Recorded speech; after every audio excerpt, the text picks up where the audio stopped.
everyone. Welcome to Session 5 of our seminar series, Wiring Your Business for Profit. 61% of surveyed contractors said they were not growing because of a poor economy. But did you know that less than half of the contractors that had growing businesses said the economy was the problem? Why are they less affected by this factor? We would like to see you among the contractors who are profitable and successful. Our seminar is designed specifically to show you how to increase your business profits immediately and empower you to grow your company. Hello, my name is John Kelsey.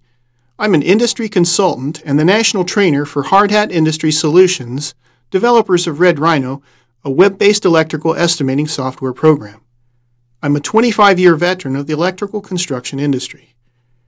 Our goal for this seminar, Wiring Your Business for Profit, is for you to learn how to make more money and run your business more efficiently by teaching you the key business concepts that make successful contractors. These concepts include management principles, proven winning sales strategies, useful industry standards, and the latest in tools and technology. Today we are working on Session 5 of 5. This is the last session in our series. Each session is divided into two segments, business concepts and tools and technology. I recommend you complete the sessions in order, 1 through 5, because Session 1 is an overview and the subsequent sessions build on each other. Let me take 1 minute to tell you about Rhino, the software we will use to apply the key business concepts you are learning. To apply the concepts covered in this seminar, you need the right tools. You can use Rhino anywhere with an internet connection using Internet Explorer. It has been specifically designed and tested for the Internet Explorer browser and may not work properly on other browsers. Okay, let's get started with our key business concepts from Session 5.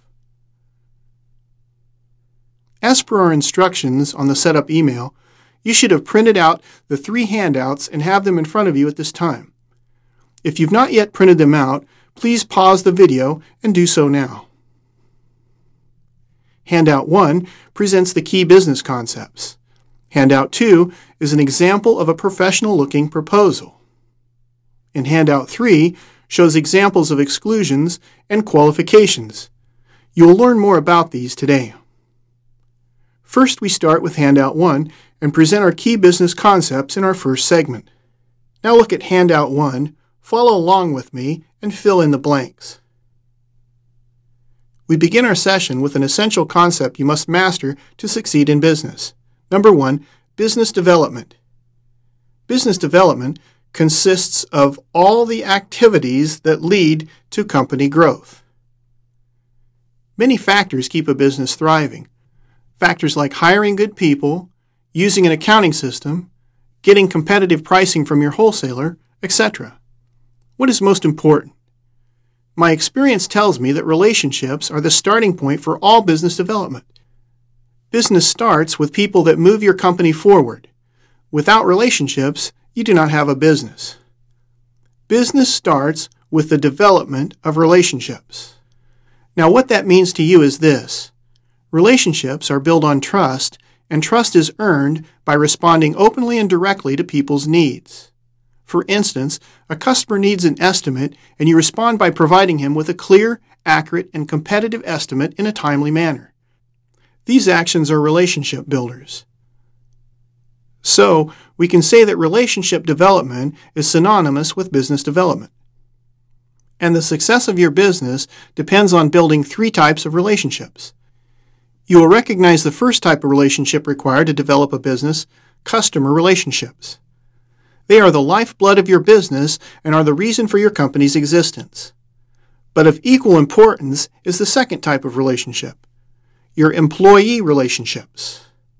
Because employees are the people that can strengthen or weaken your relationships with your customers, employees either move your company towards growth or away from it. The third type of relationship is business associate relationships. What is this, you might ask? These are relationships with other people in the business world which can guide you to grow your business. This group can be made up of suppliers or other business owners, bankers, accountants, etc.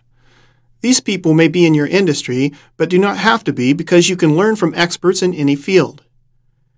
You can establish these relationships through industry associations and other formal organizations. The important point is to meet with these professionals regularly, exchange ideas, and gain from their knowledge. Now we will move to a winning sales strategy, which will help you get the projects while improving your customer relationships. Number 2, have the right mindset. Having the right mindset whenever you deal with your customers will attract them towards you and can develop a bond between you, so you are favored when bids are awarded. The first concept of the right mindset is be flexible and ready to respond to your customers' needs. It is common for customers to make changes to the scope of work both before and during the project. It is imperative for you to make changes to your estimate and submit them quickly to your customer. If your customer knows that they can count on you to handle changes quickly and efficiently, you are much more likely to win their projects. Keep in mind, oftentimes your customer must know the cost before they can make a business decision to proceed with your work. The second concept is closely related. Customers are far more likely to select and continue doing business with electrical contractors, which can estimate and requote and perform change orders quickly. During our next segment on tools and technology, you'll see how the right tools can help you with your response time. We have discussed the concepts of building your pipeline and the need to bid far more projects than you're required to reach your goals. You're only awarded a percentage of the jobs you bid. Yet, I do not advocate you bid every project you hear about. Is this a contradiction? No. To grow your business, you must provide estimates for a large number of projects, but having the right mindset also means be selective and choose the projects on which you work. This starts with pre-qualifying the projects before you even bid them. Rather than blindly cranking out estimates to everyone who asks you to bid a job, select the ones which have the better chance of coming your way and which are profitable. Look for the answers in the following questions. What is the likelihood of winning the project? Is it 50% or 20%? How many contractors are bidding the job? Are there 2 or 20? Okay, is it likely I will make money on this project, yes or no? I've walked away from bidding jobs because there were too many electrical contractors bidding the job, and I knew the winning bid could not have any profit margin. You cannot bid the long shots either, because estimating jobs costs time and money, so choose wisely. Pre-qualify jobs before you bid them.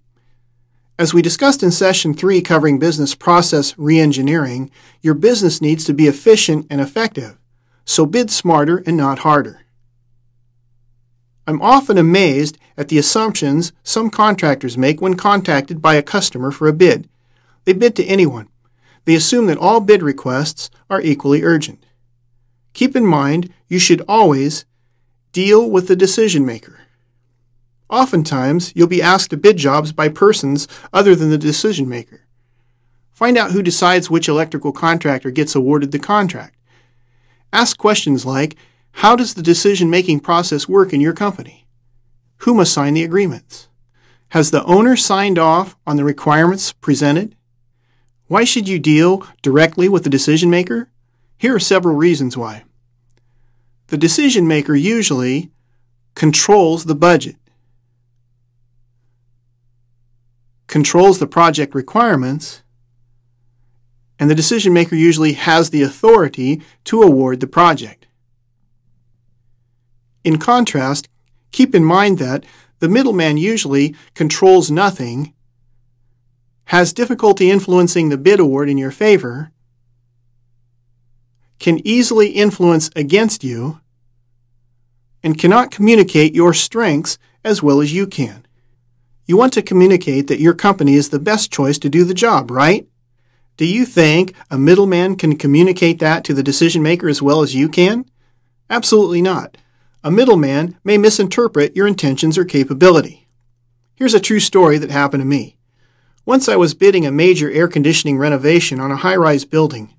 Travis, the maintenance engineer, was the point of contact.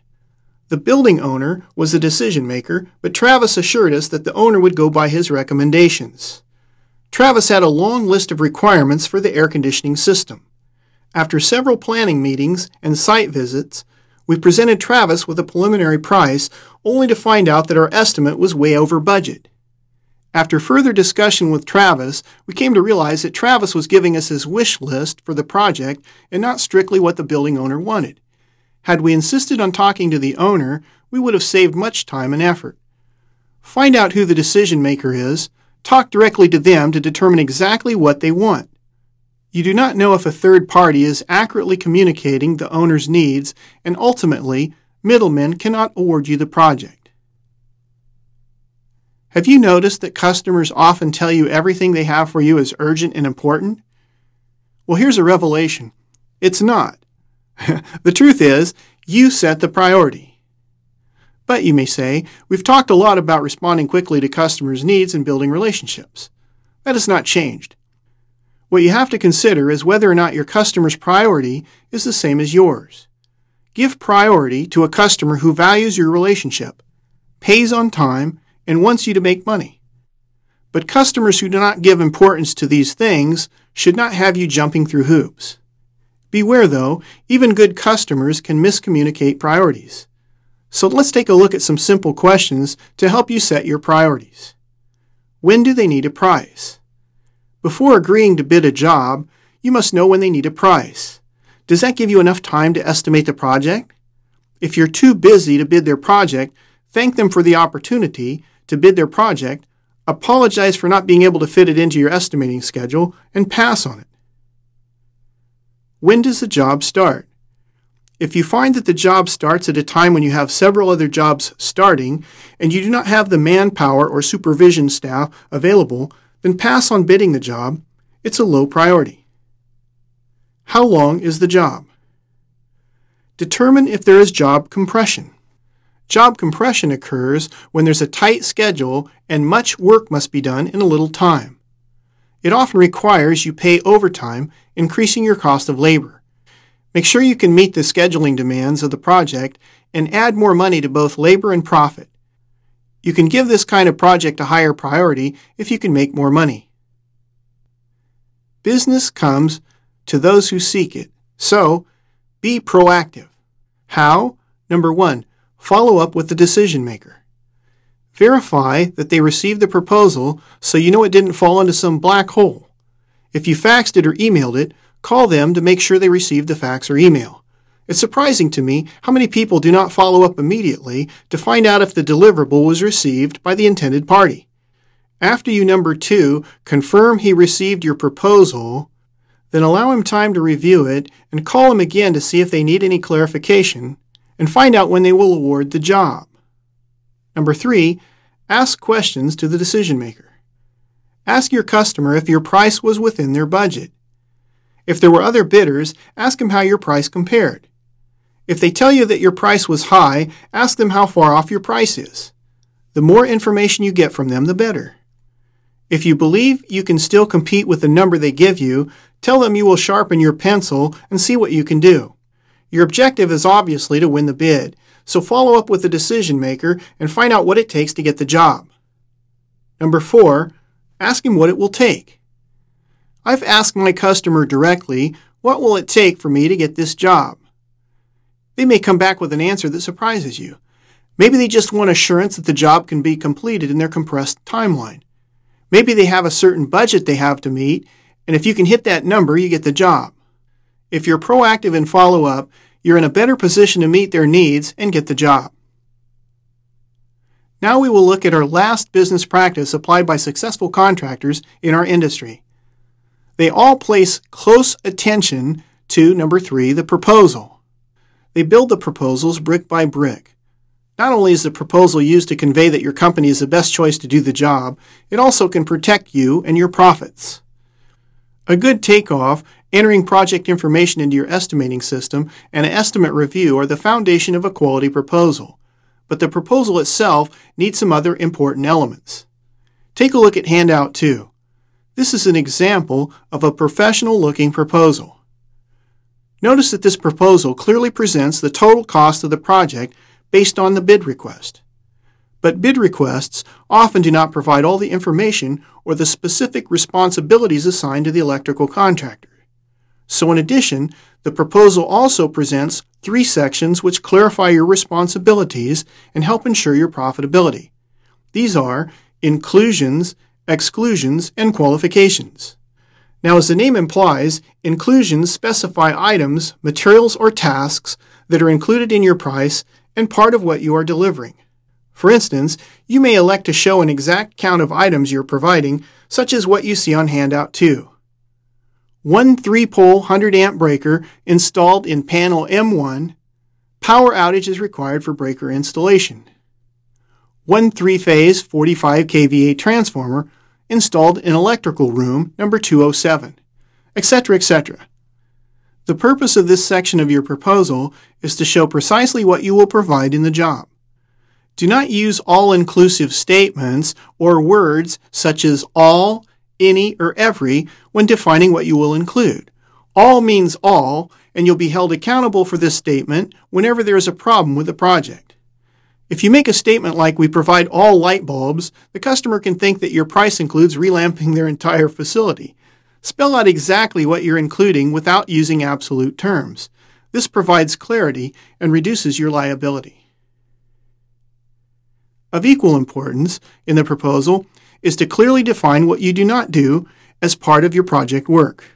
Exclusions specify work or items not to be done by you and outside of your scope of the project. With exclusions, you specify the tasks or items that your customer may want to provide or source somewhere else. Examples would be HVAC wiring, plywood backboards, or temporary power or light. Our sample proposal handout 2 shows several exclusions. For other examples of exclusions, look at handout 3. To further clarify a proposal, successful contractors use qualifications. Qualifications are used to define responsibilities between you and your customer, what I like to call the what-ifs. Take a look at our proposal, handout 2, to see the qualifications in that document. For instance, what if the main circuit breaker fails to reset after it's turned off? Have you ever been on a project when you had a power outage and the main breaker would not reset and turn on? I have, and it's difficult to convince the owner that you're not responsible, but sometimes they break when you shut them off. Your customer may try to hold you responsible if this situation happens and your proposal did not specify the responsible party. Or, what if there is data loss on computers from your shutting down power? Who's responsible for cutting, patching, and painting of existing surfaces? Unless that is included in your price, then it's not your responsibility, and you want your customer to understand this beforehand. Qualifications are used to explain who is responsible for what and cover you, so you're not paying for things that are not included in your price. This is another reason why you want your proposal in the hands of the decision maker. I provide many examples of qualifications in handout 3 for you to reference. This completes the Key Concepts handout. Next, we will look at our Tools and Technology section using the Red Rhino program to apply the business concepts, winning sales strategies, and industry standards covered until now. Please close all applications like email programs, Excel or Word, but keep your browser or Internet Explorer open. Have your username and password in front of you. Open a new browser window and let's get to Red Rhino. You may recall from previous sessions that I assume you, my audience, are experienced electricians that understand industry terminology. You do not need to have experience using software programs. You learn how to use a program as part of this seminar series. Remember your 2 options for our next segment. First option, you can listen to my step-by-step instructions and follow along using your own computer browser, navigating as I do. Or second option, you listen and watch the video without following along, so you can come back later to your computer and practice at your own pace. Now back to your browser. In your new window, type in rr.hardhatis.com, rr.hardhatis.com. You should now see the login page to Red Rhino. Next, enter your username and password and click on the little circle with an arrow on it to the right of your password. Now you should be on the Red Rhino home page, the central control panel for Red Rhino. In this segment of Tools and Technology, we focus entirely on creating a proposal, because it is central to winning a bid. From the home page, on the left, in the Estimate box, click on View My Estimates. This will navigate you to the Estimate List page where all your estimates are located. We have returned to the familiar Estimate List page. In Session 4, we completed an estimate review and explained how this process lays the foundation for a proposal. So for our last session, we will use an estimate from Session 4 to develop our proposal. Now click on 555 Main Street. We're now at the estimate page for 555 Main Street. On the left of the page, you see two sections, one named Switchgear and one named Office. Before we begin creating our proposal, I'll show you how to use the Help feature available on Red Rhino. This is helpful regardless of the page that you may be working on at the time. You can access help from any of the Red Rhino web pages by clicking on the question mark at the top of the page. Let's click on the question mark at the top of the page now. The help is displayed on the topic from where you selected help. Since we're in an estimate, the index of help topics displays help on the subject of the estimate. For instance, if you wanted to find out how to add a new section, you would click on that subject from the menu and the help menu would navigate you there. I'll demonstrate by clicking on Add a New Section. The help displays in a separate window which you can keep open as you're working on Red Rhino. When you're finished, you simply click the red X and close the help window. Enough said on the Help feature. From here, we'll create a proposal. Click on the blue Proposal/RCO button. We're now in the Proposal Start page. Look at the top center of the page and locate Select Customer. Click on the circle with an arrow next to it. We just moved to the Customer Lookup page. You'll see that we have provided you with a sample customer for practice use. This is where you can locate your customers that have been stored in Red Rhino. When you select your customer contact information, it flows to the proposal so you do not have to type it in. At some point, you'll want to enter contact information for all your customers. This saves time by reducing duplication of effort. Next, click Sample Customer. Once you select a customer, Red Rhino moves it to the Proposal Information page. This page will contain key information about the project and customer for which you are creating the proposal. Notice some of the information has already been carried forward, but we must complete a few more fields. Look at the bottom left under the word Information. Click in the Project Description box and type in the words Remodel at 555 Main Street. Again, type in the description box Remodel at 555 Main Street. That's enough information in the box for our example, but normally I recommend including the complete address of the project. Next, click in the Plan box below the Project Description box. This is where you enter the date of the blueprints you're using to estimate. When blueprints are revised, the date is changed to match the revision date.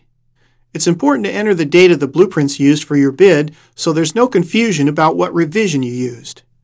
For our example, we're going to say that the plans were dated February 13th in 2009. So, type in the words dated to-13-09. Again, type in the words dated to-13-09. Next, type in sheets E1 and E2 to describe the blueprint pages that relate to your estimate. Again, type in sheets E1 and E2 to describe the blueprint pages that relate to your estimate. Sometimes for clarity and when applicable, I include the electrical engineer's name, the data plans, and the electrical page numbers of blueprints on my proposal. For this example, I'll keep it simple. If there were no blueprints, then I would type in something like verbal instructions provided by Bill Johnson to indicate the source of bid requirements. If there were specification sheets, you would type in their number and date. Let's say that the specification date is February 1, 2009. So, we click in the box next to the word specification and type in dated 2-1-09.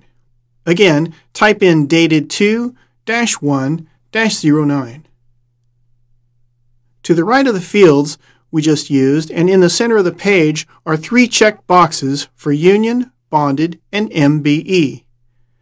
If you're a union company, you would check the union box. If the job required a bid bond and you're bondable or capable of obtaining a bond, you check that box. MBE stands for Minority Business Entity. If you're registered with the government as a minority business, you would check the MBE box. Again, all this information will show up on the proposal. Now to the far right of the page, it says Proposal Type, with a drop-down list next to it. The default drop-down is set at Quotation. When we click the drop-down arrow next to Proposal Type, we see 2 options, Quotation and Budget. We will select Quotation for our example. I recommend the Quotation option be used for standard estimates. Occasionally, a customer asks me for an estimate he will use to prepare a project budget rather than a hard bid. This is when I use the Budget option. Below Proposal Type are 2 boxes with check marks on them, which specify print options. We will leave these as is. I cover how to use these as part of Red Rhino's customer training. Next, we click in the Save button at the top right of the page. We're seeing our proposal page now. You'll notice that the information we typed in the project description, plan, and specification flow to this page. We've created a new proposal at this point, but it still does not contain the inclusions, exclusions, and qualifications specific to this project. These will clarify the labor, materials, and tasks which we will provide to the project and define responsibilities. There's 2 ways you can add them to your proposal. We'll look at both ways. Red Rhino provides you with a list of common ones and also allows you to create them so you can use them over and over again for new proposals. Let me show you. We click the blue Inclusions Exclusions button. We begin with a blank Inclusions Exclusions page for our proposal. Notice the page says Inclusions for 555 Main Street, and below that it says Exclusion for 555 Main Street. Remember, our proposal is based on the estimate we developed in our previous session. There are 3 buttons to the far right of both Inclusions and Exclusions: the New button, Back button, and Lookup button. The New button allows us to create a new inclusion or exclusion. The Back button returns us to the proposal page, and the Lookup button allows us to see the inclusions and exclusions from a list of common ones. Inclusions will be listed on your proposal in the same order in which you add them. Next, we will create a new inclusion. So, we click the New button to the right of Inclusion. In the New Inclusion page, you simply type in the inclusion you want to incorporate in your proposal. Each entry will become a separate line item on the proposal inclusions. I recommend starting with a descriptive sentence. Let's try it. We click in the description box and type in the following. Price includes installing the following items. Again, type in price includes installing the following items. Next, we click the Save button, and we'll see that it saved our entry. If we wanted to remove it, we would click the underlined word Remove on the far right. Now let's type in a material inclusion, just so you get a more complete picture. We click the New button next to add our next inclusion. In the description box, we type 13-2x4 fluorescent light fixtures. Again, type in 13 2x4 fluorescent light fixtures. Now we save. We just repeat these steps until we added all of our manually created inclusions. The length and detail of these inclusions is determined by the complexity of your project. Beyond the list of materials you'll provide for your price, you can often take advantage of Red Rhino's list of common inclusions. We will take a look at these now by clicking the Lookup button. The inclusions lookup page is very intuitive. It provides a list of predefined inclusions which you can select by checking the boxes next to the text. Let's try it out. We click in the box next to applicable tax and you'll see a check mark appear in the box. Next, we click the Select button at the top right. Our Inclusions/Exclusion page now shows a new inclusion from the lookup page, plus the ones added manually. Again, if we wanted to remove one, we would click on the corresponding Remove button at the far right. Now we return to the proposal and look at how the inclusions flowed to that document. For this, we click the Back button. As we scroll down, we can see that the inclusions landed on the proposal page. The inclusions that were entered first are listed at the top of the Inclusions section. Now we scroll back to the top of the page and click the Inclusions/Exclusions button again. The inclusions, exclusions, and qualifications are all added in the same manner. First we create the unique ones, then we select from the standard list.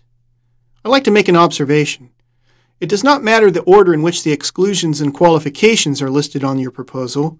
However, when creating inclusions, you may want to follow an order that coincides with the logical items list. This may be dictated by your bid requirements. You'll very likely develop your own method for presenting inclusions, exclusions, and qualifications on your proposal. Just remember the main objective is to ensure that you cover your backside in the event of a dispute. Next, we will repeat the steps and add exclusions we require.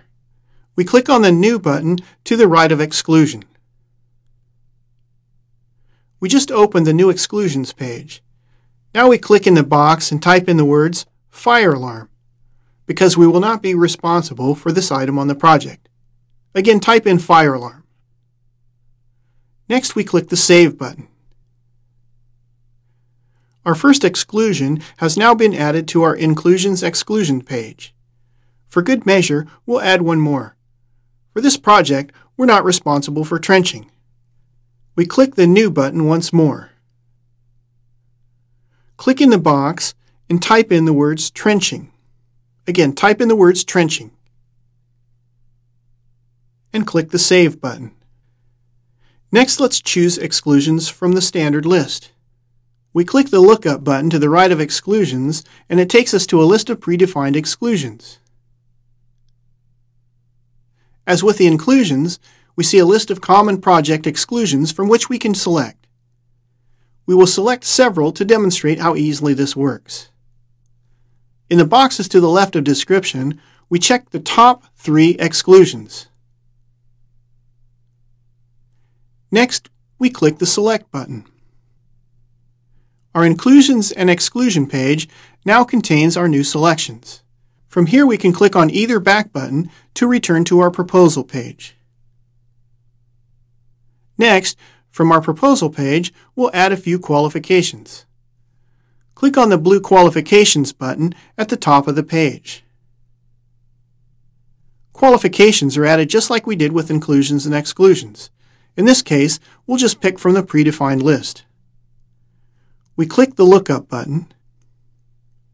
Notice that the Qualifications Lookup page lists some very good ones which I recommend you use regularly. Take for instance the one which reads, all work to be performed during normal working hours. It's very important to qualify this. You're now in a position to charge additional fees if you discover that part of the project requires after-hours work.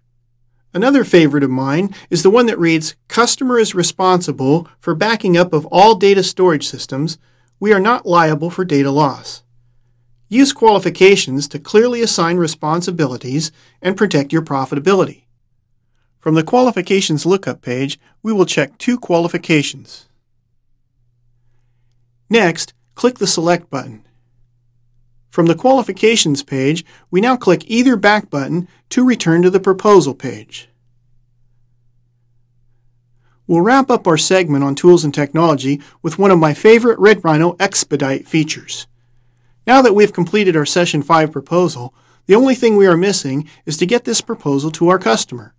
We can be conventional and print it or drop it off, or we can take advantage of technology. We'll do the latter. At the top right of the page, click the Email button. This action takes us to the email page. From here, we can send our proposal directly to our customer without printing or going to the mailbox. Oftentimes, you'll want to send your proposal to several people. Besides your customer, you may want an employee or a vendor to receive a copy. At the top left are the text boxes where we can type email addresses of those people that should receive the proposal. There are 3 text boxes to type email addresses, much like you would see in any email program. There is the To box for the primary email recipient from whom you would expect a response, the CC or carbon copy box for those that need to be openly notified of the proposal submittal, and the BCC or blind carbon copy used for those that must be notified confidentially or without letting others know they have a copy. In the From box, we see our own email address. Red Rhino populates that for us using our company profile information. Next are the Subject box and the Message box. We will go ahead and click in the text box to the right of To and type in our own email address and send a copy of the proposal to ourselves. Go ahead and type in your email address. I always address the email to the decision maker or copy him to make sure he or she is informed of my proposal. The Message box allows us to send an email message with a proposal to any recipient. I usually write something like, "Here is the proposal you requested." I will follow up with you to confirm you received it and answer any questions. This way, I set the expectation to look for my phone call soon. At the top right, we see 2 buttons. One reads Send PDF and the other Send HTML. When we send it as a PDF document, the proposal cannot be altered by the person or persons receiving it. The HTML document can be changed by the recipient. When we have completed the email addresses and message, we simply click the Send button at the top right of the proposal. Ah, the wonders of technology. As covered earlier, the proposal is the document you deliver to your customer. One of the primary reasons we should take care in preparing this document is that it helps persuade your customer to use your company's services instead of a competitor. Proposal inclusions, exclusions, and qualifications lead to a clear and concise description or what you will provide for the price. In this last session, Session 5, we covered new key business concepts and sales strategies to make you a more successful electrical contractor. You also saw firsthand how these key concepts are applied effectively using Red Rhino, a powerful technology tool to grow your business and profit. You learned how to create a professional-looking proposal to effectively communicate and offer to your customer. I recommend you practice using Red Rhino during our trial period. You have full access to this great software during this time. Feel free to contact me if you'd like to subscribe to Red Rhino and continue using it to grow your business. My name is John Kelsey. You can reach me at 866-444-7411, or you can email me at johnk@hardhatis.com. Again, JOHNK@HARDHATIS.com. It's been my great pleasure presenting this session to you. Use these business concepts to improve and grow your company profit.